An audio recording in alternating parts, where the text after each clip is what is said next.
As promised, here is my Jehovah's Witness friend's passionate Watchtower promotional. It's basically a long list of unsubstantiated and in fact largely false claims that they have been taught to string together as a sales pitch. I've asked her a lot of difficult questions about the organization and why she feels she should submit to it, and she hasn't been able to give me any direct answer, instead opting for deflections and more bold claims with nothing to back them up.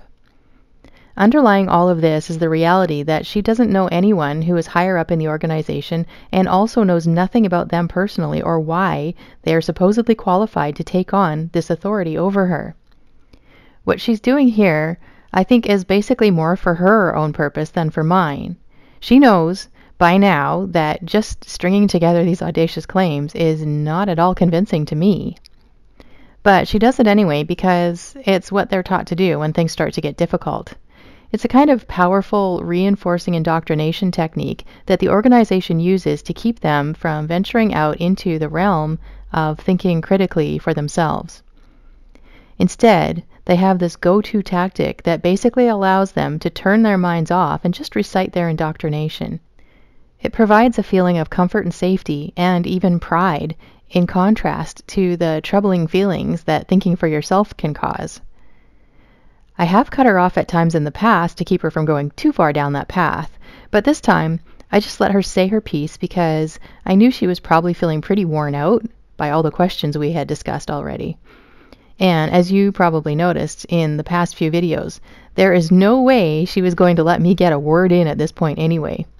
I especially found it sad how she boasted about the volunteer time the rank and file puts into the hard work of both promoting the Watchtower and also providing countless hours of general labor to build and maintain various kingdom halls and other buildings. It's free labor from loyal, committed people who are barely getting by for themselves, all to benefit a multi-billion-dollar corporation. It's a brilliant and thoroughly wicked business tactic to manipulate often well-meaning people and absolutely exploit them for profit. Now, from Jesus' time on, there was an organization that was empowered to dispense the truth at the proper time. Okay. And Jesus organized that church in the beginning. He organized 70 men. He told them what to do. He gave them a territory. He gave them a message. He told them where to go, and to spread the word around. And that's some. And they reported it back to Jesus. They wrote letters back and forth to different congregations that were formed. And if you compare that to what the churches are doing and what Jehovah's Witnesses are doing, we're following that example of those early Christians. Okay, I understand you believe that. Okay. And we base our organization on that, and it's been very successful. It's been, as I say, we feel got Jehovah's blessing. See, we don't charge for our literature. We distribute it worldwide, and you can go on the website and you can see all the progresses we have made. We've got Bethel homes and headquarters in different parts of the country, and these are dollars that we have put in ourselves that are doing it, and we're not charging, we're not collecting, and this is Jehovah's blessing. That things are turning out. Like for instance, we just built on the website. There's interviews with the contractors that worked at the headquarters, the new headquarters in Britain, and they have nothing but praise for the organizations of the way that that liaison committee organized the workers and they had all volunteer workers there. They had millions of them. Well, not millions, but like close to a million. Over a period of time. Yeah, I understand. Building the headquarters, but the main contractors who we hired out, who we hired in rather, spoke highly of this organization, of the way things were run, the way things were done, the planning and everything. That they said that they've never ever worked with anybody like that, and in fact they said after the period of time when these volunteers worked on these different projects and learned how to do things, they became skilled at it, and those contractors, they said that they would like to take those people back to their own business because they worked hard and they were honest. They did a full day's job, and they got along. And they said, and in their different organizations that they worked and projects they worked, that they've never seen anything like it. Yeah, I believe that. I know you guys are really, really, really loyal and committed to the organization. That's very evident in all the work you guys do. But it's about success. Like the statistics are that people are leaving churches, and we're getting like at our assemblies, things like that. We're having people coming in and coming and associating with us. That we have to keep building, keep building Kingdom Halls because we haven't got enough meeting places. Like now, the third world countries are really, that's where all the volunteer construction is now because there's just not enough Kingdom Halls and not enough places. Is there any new ones coming up? Here I'm asking about whether there are any new Kingdom Halls being built locally, since she was boasting about all the new ones that are supposedly being built all around the world for the people who are leaving churches and joining them.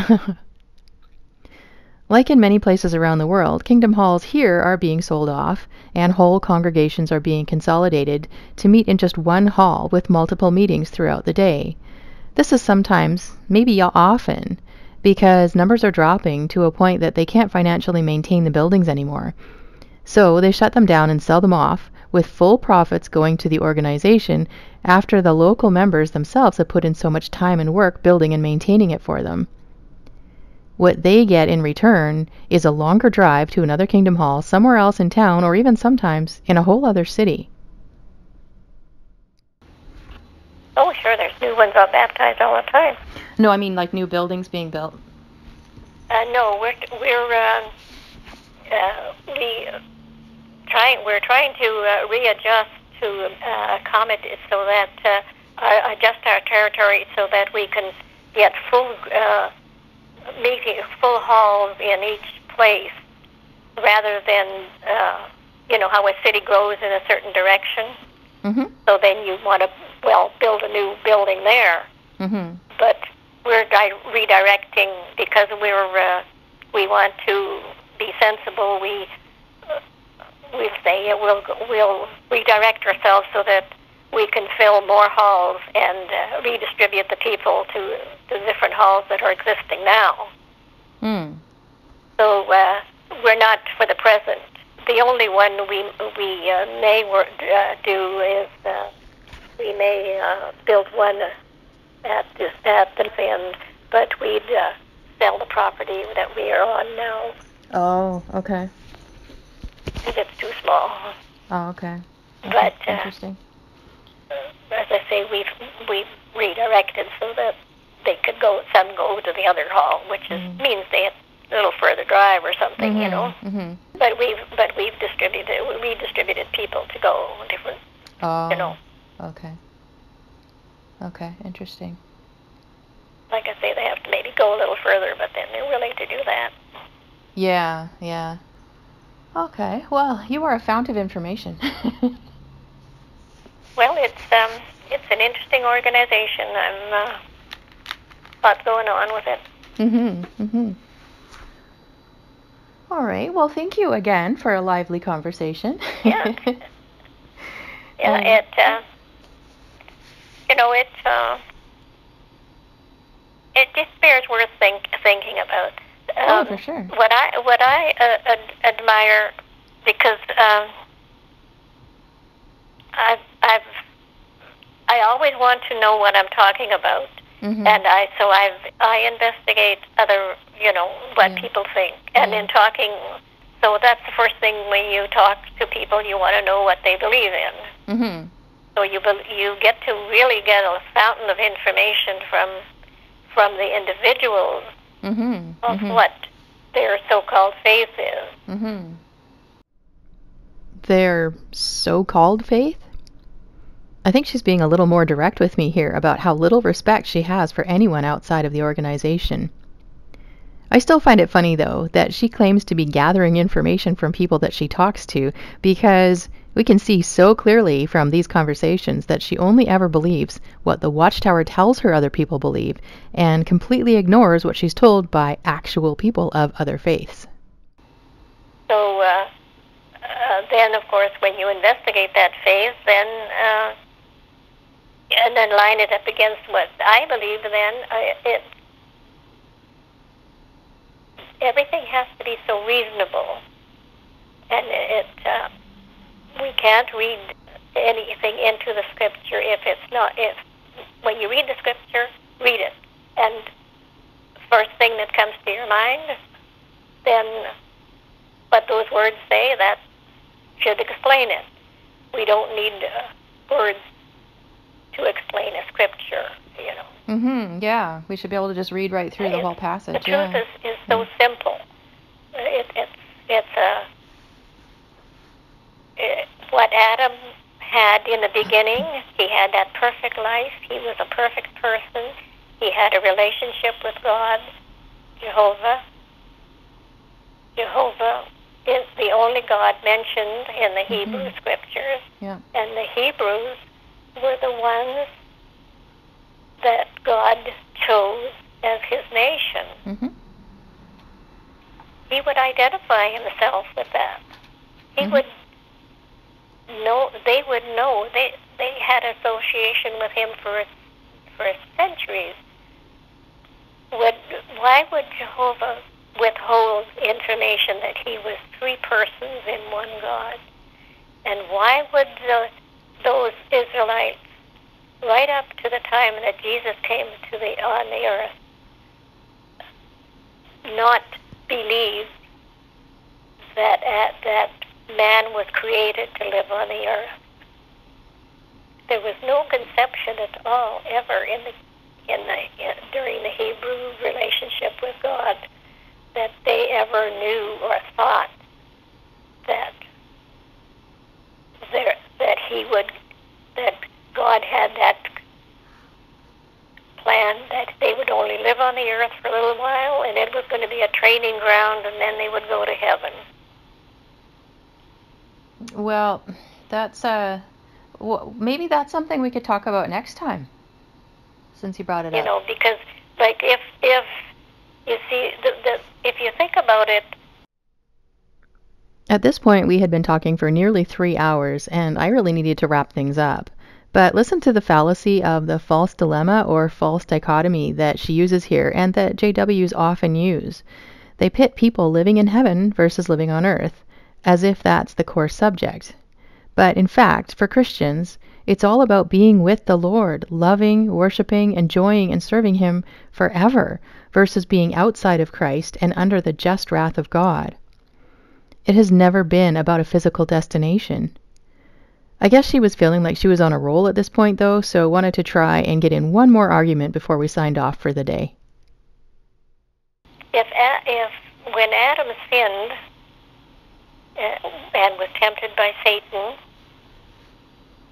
and then Adam died, so the only remedy that God could give, according to what religion teaches, is that God would have to change his plan completely and okay, I'll just let Ben live on Earth for a little while, and then I'll take him to heaven, because that's the only way I can protect him. Satan is stronger than I am, I guess. You see what I'm saying? Okay. Well, that makes sense? That's a whole topic that I would actually really like to get into, but we could probably take another 3 hours or so to talk about it. Well, so let's make that our topic for next time. It's a thought out there that I wanted you to think about. Okay, so why would God hide the Trinity from the Jewish people? And then more about what he made human beings for, I guess. Yeah, who's stronger, Satan or Jehovah? Okay, who's stronger? I'm just making notes here.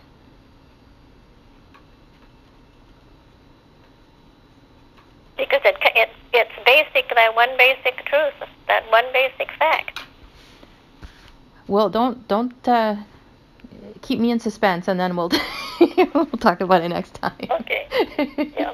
Because I should let you go too. It's lunchtime. So, that is a whole lot of interesting stuff. I think we could talk about next time if you're interested. Yeah. Okay. You made a note of that, and we'll talk whatever you want to talk about. Okay. Or give me a call anytime, and we'll unless something else comes up that you want to talk about, we can do that. So we'll talk again. Okay. Sounds good. Thank you for chatting. Thank you. Okay. Bye-bye. Bye-bye.